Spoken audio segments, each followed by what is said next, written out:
In this lesson, we're going to talk about implicit differentiation. And in order to understand what that is, we need to talk about explicit differentiation.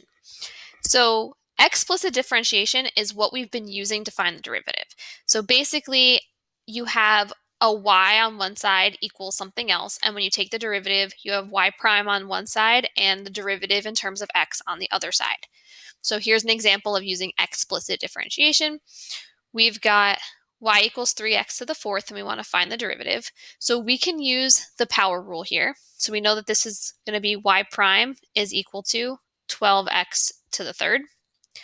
Now, just to kind of clear this up a little bit, we can use chain rule every time that we're finding a derivative. So if I were to find the derivative of this using the chain rule, the main thing is that I'm going to just rewrite this as, let's say, 3 times x to the fourth. So the constant, when I take derivatives, I'm not taking the derivative of the 3 because I don't have 3 plus x to the fourth. It's just the 3 in front.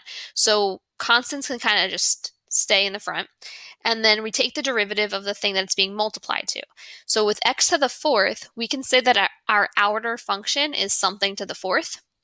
And then our inner function is x. So when we have this, we're going to say that this is equal to 4x to the third times the derivative of what's inside, which is x. So the derivative of x is just 1. So when I multiply these all together, I end up getting 12x to the third. So the same thing we got, but just kind of another way to look at it. And this is good to know when we start talking about implicit. So when I find the derivative of something, that's really giving me the function for the slope of the line. So here is our y equals 3x to the fourth. And the derivative is really telling us the tangent lines. So if I wanted to find the tangent at a particular point, I don't know, let's just say here. Can't really draw. Well, it's one line, right? There's one tangent line that goes through, let's say, x equals 1. I have another tangent line, let's say, that goes through x equals -1. Right? So any point that I pick on this will have one tangent line. But what happens if I have something that looks like this? So here I have this circle.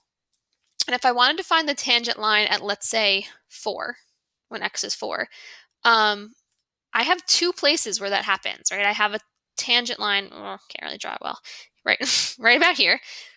And then I also have a tangent line down here. Because at 4, there's 2 different parts to this curve. If you look at the top one, we have a negative slope, and on the bottom one, we have a positive slope.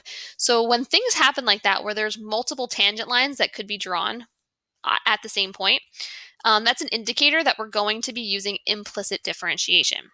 So implicit differentiation is different than explicit, and you can see that we have a y in our actual problem. So instead of having a plain old y equals, we have y to an exponent within our problem.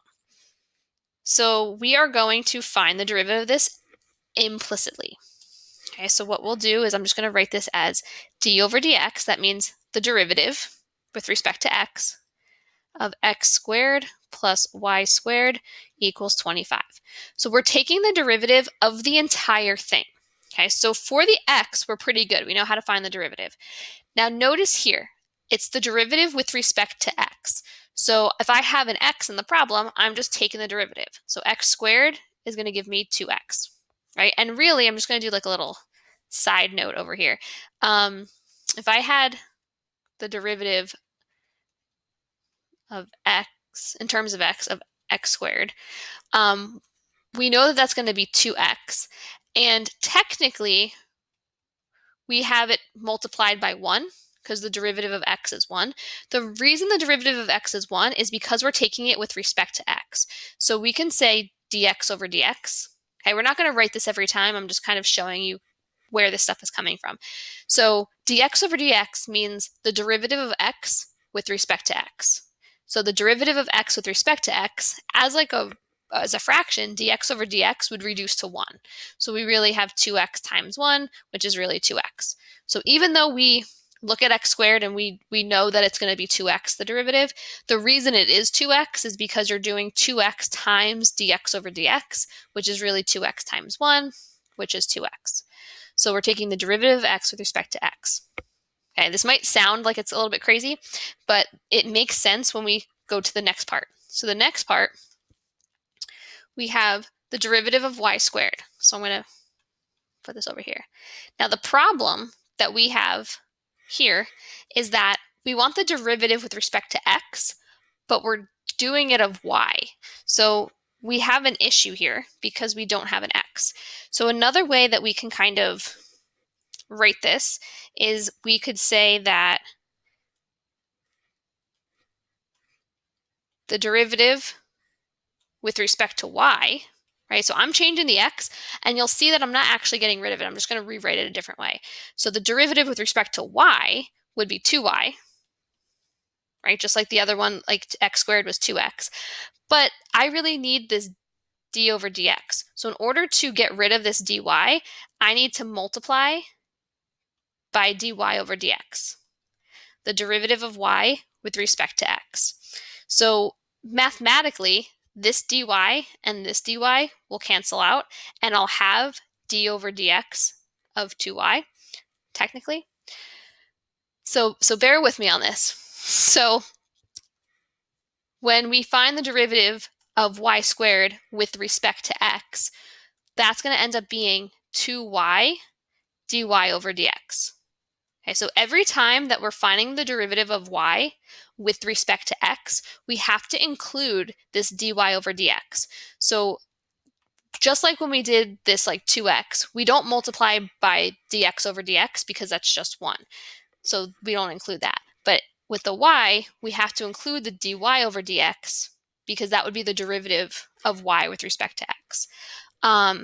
If we wanted to, let's say, take the derivative with respect to y, then we would do the same thing with the x squared as we did with the y squared. So for instance, if this was d, I'm just going to write this here, and sorry if this is confusing, d over dy, let's say I wanted to do that, and I had x squared plus y squared, I'm just going to make it like that. I would have to have 2x dx over dy plus 2y, right? Because if I'm doing it with respect to y, the y is just going to stay y, and then I would have dy over dy. If I have x squared and I'm taking the derivative with respect to y, there is no y in the problem. So I'm finding the derivative, and then I'm saying I also have to multiply it by the derivative of x with respect to y. So I'm going to get rid of that so it's not super confusing. But once you kind of understand where this is coming from, you don't really need to put that much thought into it. Just every time that you have a derivative of y, you're going to put in dy over dx, and we'll see as we go along.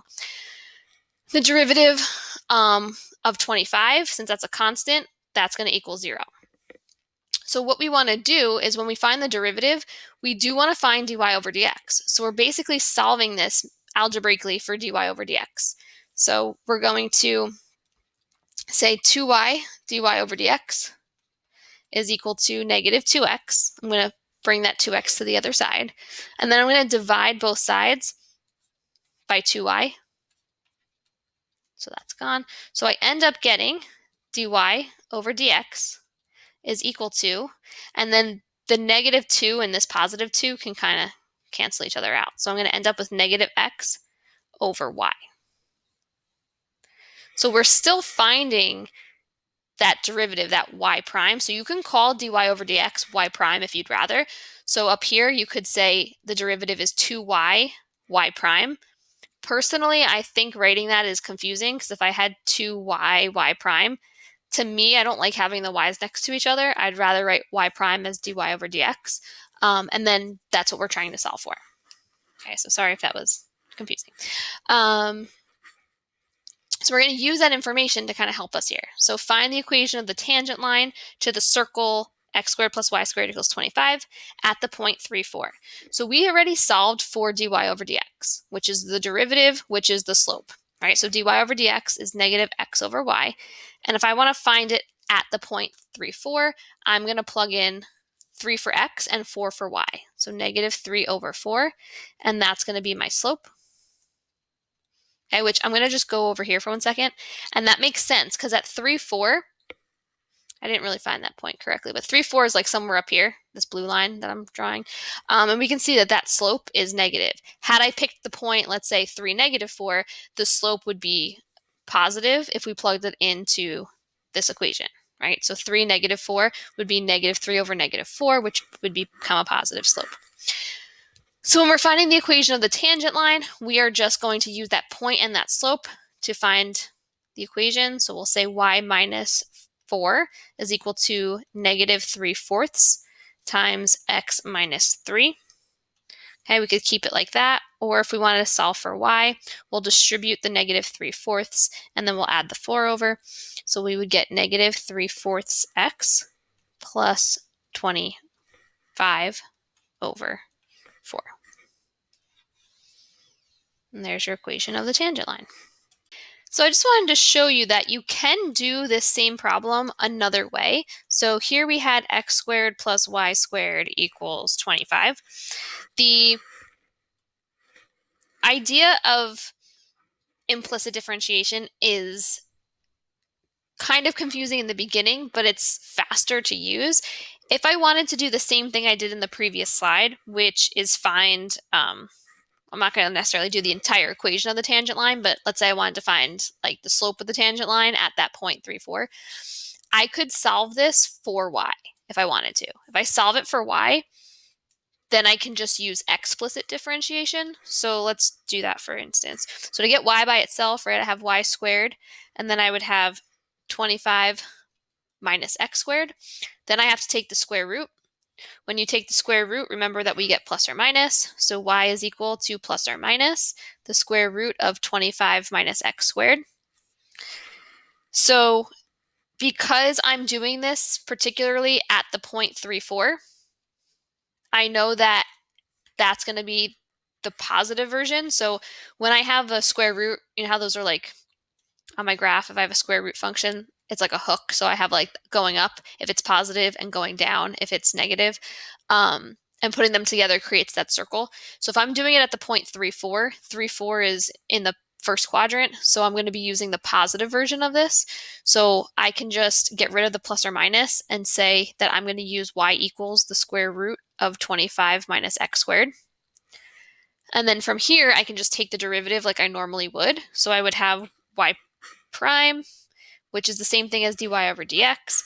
And that's going to be equal to, if I take the derivative of this, remember that this is the same thing as saying 25 minus x squared to the 1/2. So we would be using the chain rule here. So I would have 1/2 25 minus x squared to the -1/2 times the derivative of what's inside, which is -2x. So if I smush that together and rewrote this to write it kind of looking a little bit nicer, okay, I can cancel out these 2's. So I get -x over the square root of 25 minus x squared. And if I plugged in my point of 3/4, I'm not going to plug the 4 anywhere since I don't have any y's in here, but I'm going to plug in the 3. So here I would get 25 minus 9. So I end up getting -3 over square root of 16, which is equal to -3 over 4, which is the same thing I got in the previous slide, but it's just a matter of more work. So we had to do more work here, even though we're more familiar and maybe more comfortable doing it explicitly. By doing it implicitly, we kind of cut out a lot of, I don't want to say unnecessary math, but sort of. Okay, so let's just practice more implicit. So find the derivative of 4x squared plus 9y squared equals 36. Okay, so I'm going to take the derivative with respect to x of 4x squared plus 9y squared equals 36. Okay, so we're taking all of the derivatives with respect to x. So when I take the derivative of 4x squared, because it's an x, I'm just going to take the derivative normally, so 8x. The derivative of 9y squared with respect to x is going to be 18y dy over dx. And the derivative of 36, since it's a constant, is just going to be 0. Okay, so we're going to get the dy over dx by itself. Move over that 8x, so -8x. And then I'm going to divide by 18y divide by 18y. So I end up getting that dy over dx equals, I can simplify the negative 8 over 18, so I'm going to make that negative 4x over 9y. So just divided everything by 2. Okay, and there's our derivative.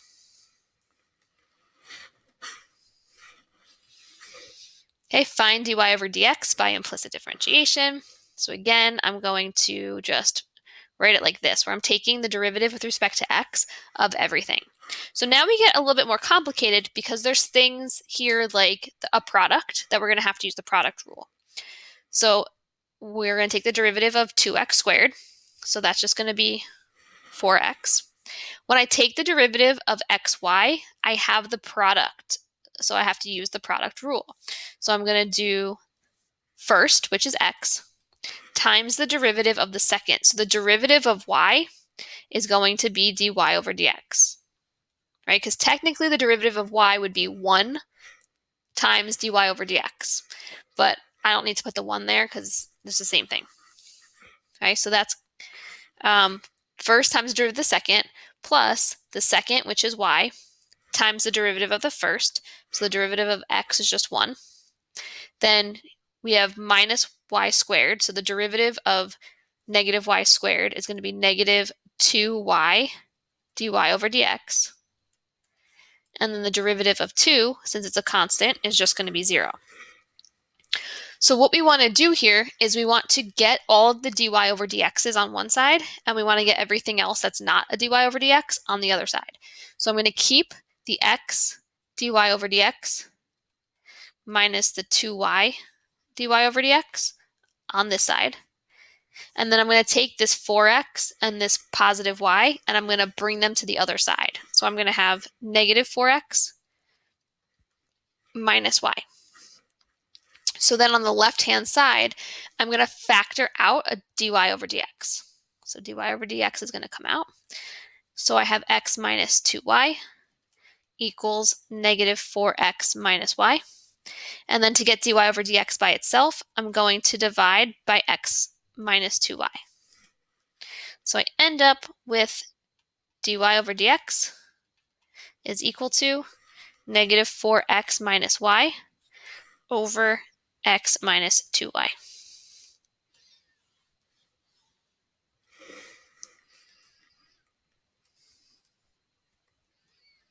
Okay, so here's another example. So again, we're finding dy over dx. So what we're going to do is just take the derivative of every piece of this with respect to x. So the derivative of y cubed with respect to x is going to be 3y squared dy over dx plus the derivative of x with respect to x is 1. And then 2 cosine y, we're going to have the 2 can just kind of stay, right? And the derivative of cosine y is going to be negative sine. So we have negative 2 sine y. But then what's inside is that y, and that y has a derivative of dy over dx. So again, similar to the other problem, everything that's a dy over dx, I'm going to bring to the same side. So I have 3y squared dy over dx, and I'm going to bring this negative 2 sine y dy over dx to the other side. So I'm going to add it. So plus 2 sine y dy over dx. And that's going to equal, I'm going to bring this 1 to the other side, so negative 1. Okay, then we factor out our dy over dx. So I have 3y squared plus 2 sine y equals negative 1. And then I'm going to divide, so I'm going to get that dy over dx is equal to negative 1 over 3y squared plus 2 sine y. And there is my derivative. Oops. Okay, so now we're getting a little bit more complicated with problems, but same idea. So taking the derivative with respect to x. We have e to the y sine x. That is a product, so we have to use the product rule. So we've got the first, e to the y. times the derivative of the second. So the derivative of sine x is going to be cosine x, plus the second, which is sine x, times the derivative of the first. So the derivative of e to the y would be e to the y times the derivative of y, which is dy over dx. And that's going to be equal to the derivative of x, which is 1, and then the derivative of xy. So again, another product. So we're going to have first, which is x, times the derivative of the second. So the derivative of y would be dy over dx, plus the second, which is y, times the derivative of the first, which is just going to be 1. Okay, so again, we want to get everything that's a dy over dx on the same side. So I'm just underlined right now. So all of this and that. So I'm going to bring this x dy over dx to the other side.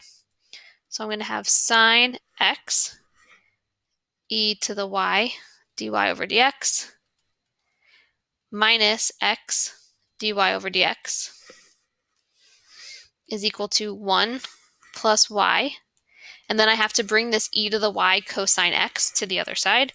So we'll do minus e to the y cosine x.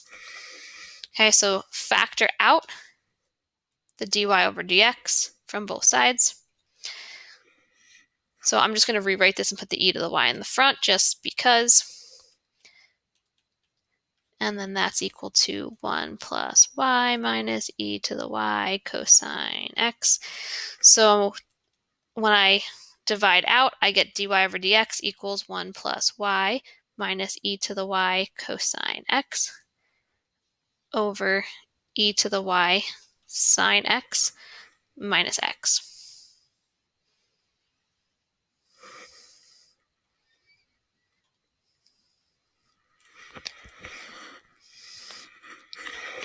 Okay, so this one's sort of like a challenge type problem because it's multiple chain rules you have to do here. So I don't want to lose you here. You got this. So we're going to take the derivative of this entire thing. Okay, so we're going to take the derivative of the sine of xy. So the outer function is sine, inner function is xy. So the derivative of sine is going to be cosine of xy times the derivative of what's inside. So the derivative of xy, we have to use the product rule. So I'm just going to put this in parentheses here. So I have the first, which is x, times the derivative of the second, which is dy over dx, plus the second, which is y, times the derivative of the first, which is just 1. So then we have equals, and then again, we're going to have a chain rule on this side. So outer function is cosine, inner function is x plus y. So the derivative of cosine is going to be negative sine of x plus y. And then times the derivative of what's inside. So the derivative of x would be 1, derivative of y would be dy over dx. Okay, so since we're multiplying, I'm actually going to distribute, okay, which is gonna, I guess, look a little not great, but we can do that. Cosine of xy, and I'll just tack on the x dy over dx, plus cosine xy times y, and that's equal to negative sine of x plus y times 1, plus, minus, because it's plus a negative, my bad, minus sine of x plus y dy over dx. Okay, so even though this might look a little bit more confusing, it's the same exact idea. Okay, anything with a dy over dx, we want to get on the same side. So I'm going to keep this cosine xy x dy over dx. I'm also going to bring over this negative sine x plus y dy over dx. I'm going to add it to the other side. So now I have plus sine x plus y dy over dx equals. So now I have this negative sine x plus y on the right, and I'm also going to bring this cosine xy times y to the other side, so I'm going to subtract that. So minus cosine xy times y. So just like before, we're going to factor out the dy over dx. And then I'm just going to rewrite this because I like to have like the x in the front just because. So x cosine xy plus sine x plus y equals negative sine x plus y. And then again, I'm just going to bring this y in the front here just because that's how I like to write it. Okay, and then our last thing is just to divide by this to get dy over dx by itself. So it's pretty much exactly the same thing we had. I'm just going to write it as a fraction. So we keep this side exactly the same, and then we divide by x cosine xy plus sine x plus y. And here's our, whoops, I went off the page, derivative. Okay, and then the last thing that we're going to go over is a tangent line problem. So find all points where vertical tangent lines exist for the graph of x squared plus 3y squared plus 6y equals 6. So when we have vertical tangent lines, a vertical tangent line, right, looks like that. It's a line that goes vertically. So when I have a line that's vertical, that means that my slope does not exist. So if my slope does not exist, that means that my denominator is equal to 0. So that vertical tangent happens when the denominator of your derivative is equal to 0. So the first thing we have to do is find our derivative. So I'm going to take the derivative of this problem, x squared plus 3y squared plus 6y equals 6. So we're going to get 2x plus 6y dy over dx plus 6 dy over dx equals 0. Just like before, we're going to just get our dy over dx's by themselves. I'm going to kind of combine a couple of steps. So the more familiar you get with this, you can kind of skip steps in between. So instead of like moving it the 2x first, and then I'm just going to factor out the dy over dx. So I have 6y plus 6 equals negative 2x. So I just kind of combined a couple of steps together. So then we get that dy over dx is equal to negative 2x over 6y plus 6. Okay, so you could simplify this by taking out a 2 from everything if you wanted to. I'm just not going to do that right now because I don't really have to. So here's my derivative. So when the denominator is equal to 0, that's when I have a vertical tangent line. So I'm going to take that denominator, so 6y plus 6, and I'm going to set it equal to 0. So when I solve this, I'm going to factor out a 6 here and get y plus 1 equals 0. So y is equal to negative 1. So whenever y is equal to negative 1, that's where my tangent line will be vertical. So I have to find the corresponding x values that happens at. So I'm going to take my original function and I'm just going to plug in negative 1 for y. So I have x squared plus 3 times negative 1 squared plus 6 times negative 1 equals 6. So I end up getting x squared plus 3 minus 6 equals 6. So x squared minus 3 equals 6. So x squared is equal to 9. If I take the square root here, remember we get plus or minus. So x is equal to plus or minus 3. So my points where my tangent line would be vertical would be at 3, negative 1, and at negative 3, negative 1. And we found that by figuring out where the denominator of the derivative is 0, which we found the y value, plugging it back into the original, and solving for the x's.